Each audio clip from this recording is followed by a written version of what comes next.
Legend has it, nothing rhymes with the word orange. And while sitting across from Anderson Cooper, rapper Eminem proceeded to debunk this lyrical myth. When it comes to wordplay and rhyming, the man can do the impossible. Hitting it big as an anti-pop star, he was viciously and hilariously going after all the top charting artists. But this MC soon became so successful that he accidentally became a top charting pop star himself.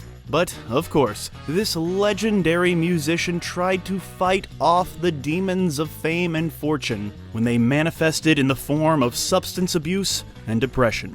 These demons would take over, then he would overcome them, then relapse and recover again. His life and career kind of rhymed.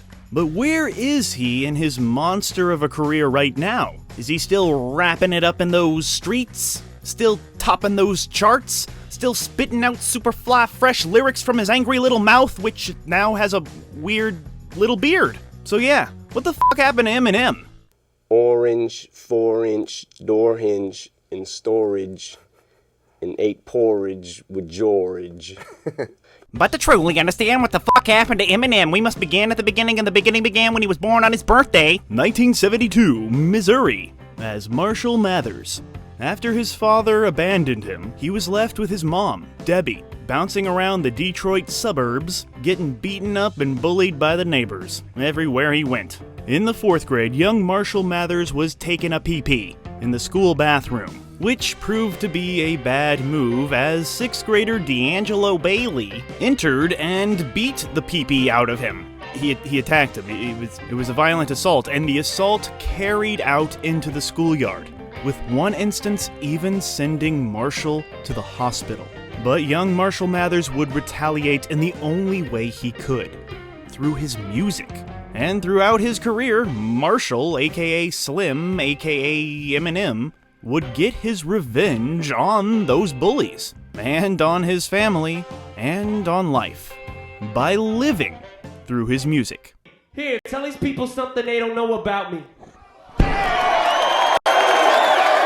At age 14, Marshall Mathers started rapping under the name M and M, like the candy and his initials, Marshall Mathers, M and M. I'm sure there were copyright issues there. He would attend open mics in high school, engaging in rap battles, where he played with and crafted his rhythm and style. It was around this time that he formed D12, a group that he would later help get in the spotlight. By 1996, it was time for his debut, Infinite, selling cassette tapes out of his trunk. It was poorly received and far from refined, but the genius was always there.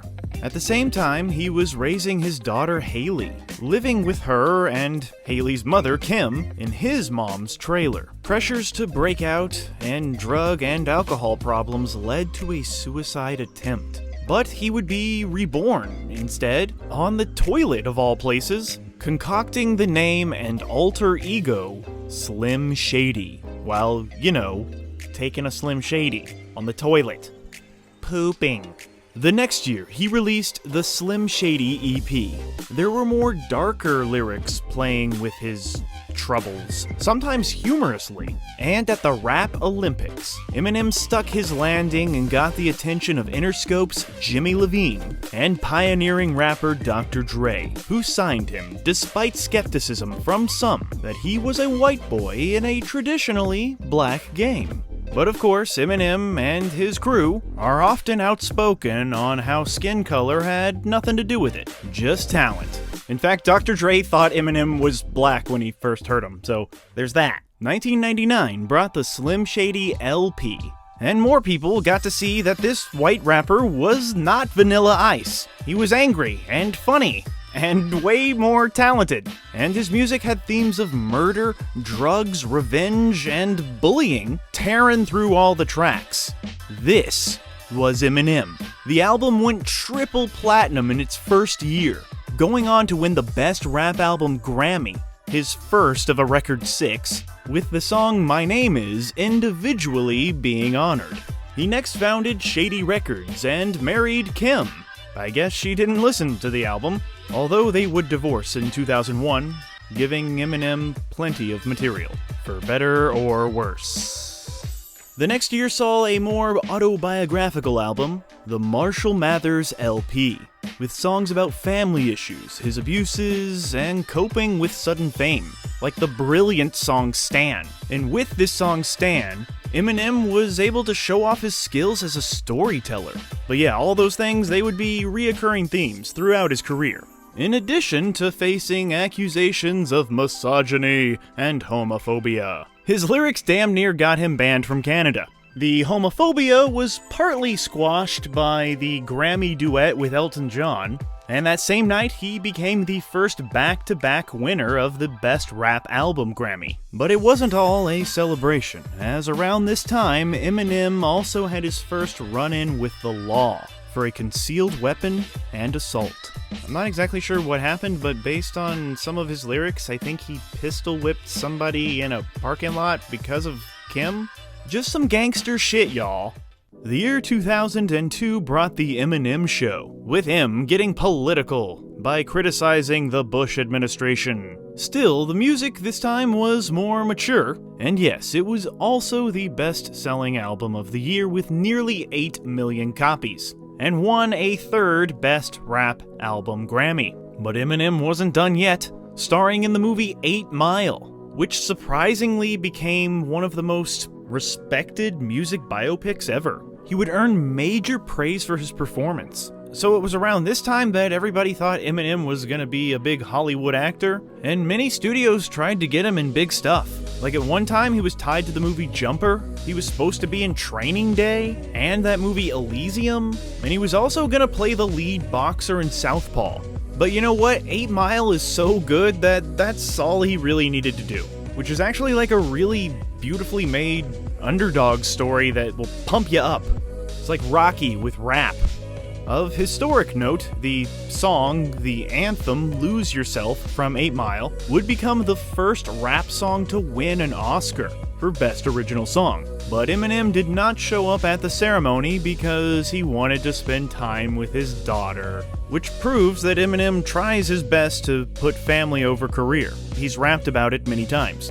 But unfortunately, and not surprisingly, mounting fame and pressure pushed Eminem into a pill addiction, at one point hitting 40 to 60 Valiums and 30 Vicodin a day. 2004 brought Encore, with more disdain for President George W. Bush, with that song Mosh actually leading to a Secret Service investigation. Encore was looser, finding Eminem almost goofing around and blasting his classic comedic lyrics. But Encore was the first Grammy loss for Eminem. It was around this time that Marshall Mathers had his first stint in rehab. He even considered retirement, which almost seems as crazy as remarrying Kim, which he did in 2006. And tragically, that same year was the murder of his longtime friend and brilliant rapper, Proof, who was pretty much the Mekhi Phifer to the real Eminem. The murder of Proof would push Eminem near the edge, overdosing in 2007 on the methadone equivalent of what doctors said was like 4 bags of heroin. The appropriately titled Relapse came in 2009. Sales were not great, and even Eminem would later diss this album on his next album. Eminem is so mean he even disses himself. He would say that this album Relapse makes him cringe due to his overuse of accents. And then came Recovery in 2010, another aptly titled album that returned him to Grammy Gold. It was a more positive outlook on dealing with his recovery, with less focus on his angry alter ego Slim Shady. It was a brilliant move. Eminem took all that anger and passion that he's always had and actually said positive things, inspirational things with them. It made us all not afraid. But seriously, it was a wonderful comeback. This return to greatness was the best-selling album of the year, with 19 weeks at number 1. After a 3-year break, we got the Marshall Mathers LP 2, winning his 6th Best Rap Album Grammy, a record that stands today. And I think this one even has a song that's a sequel to Stan, continuing his journey as a storyteller. 2017 brought revival and even more trouble. Lots of Eminem's lyrics were outspokenly anti-Trump. Of course, his lyrics played around with what could be perceived as a joke or a threat, and once again, this caused this rapper to be questioned by the Secret Service. His words are so controversial! But this time, it didn't really point to any major success. It was obvious he still had talent and could still rap, because he actually had to teach himself how to rap again after overcoming all of his drug problems. But this is widely considered one of his worst albums, which is still a pretty good album. The next year, Kamikaze dropped. Appropriately enough, without warning. It, like the album Revival, was not well received. So yeah, Kamikaze then became his worst reviewed album of his entire career. No shit. Yeah. Fuck it. So this seemed to get Eminem angry again, and sometimes when Eminem gets angry, he gets creative. So the year 2020 brought us Music to Be Murdered By, and it was very politically driven, of course, because it was 2020. This time he would deal with topics like the Las Vegas shooting, the Manchester Arena bombing, and more. Many thought it lacked, well, taste, and at times it just felt like Marshall Mathers was just trying to be provocative, just being controversial for the sake of the controversy, which is fine, but it just wasn't his best. Still, Eminem continues to do good, no matter what his haters say, and there are a lot of them in his timeline, ranging from the Insane Clown Posse, to Christina Aguilera, to Machine Gun Kelly, MGK, to, of course, his own mom, who would even try to sue him for millions of dollars because he made songs about murdering her and stuff. But yeah, all of his good deeds stem back to his past. There's the Marshall Mathers Foundation, which supports what he once was, an at-risk youth. And there's a restaurant, Mom's Spaghetti, named after the meme-worthy Lose Yourself lyric. He did the Super Bowl halftime show in recent memory, and he got inducted into the Rock and Roll Hall of Fame, deservingly so, as a guy who is one of the most influential musicians ever. One who sold more than 220 million records, whose poetry has been compared to Shakespeare and Bob Dylan. Eminem once said, Whenever something good happens, the bad always follows. That's the story of my life, since the day I was born. But it is very fitting that Eminem went through a relapse, a recovery, and a revival. And he, like the title of his first album, remains infinite. So nobody should give a fuck about what the fuck happened to Eminem, because he's doing fucking fine. Damn.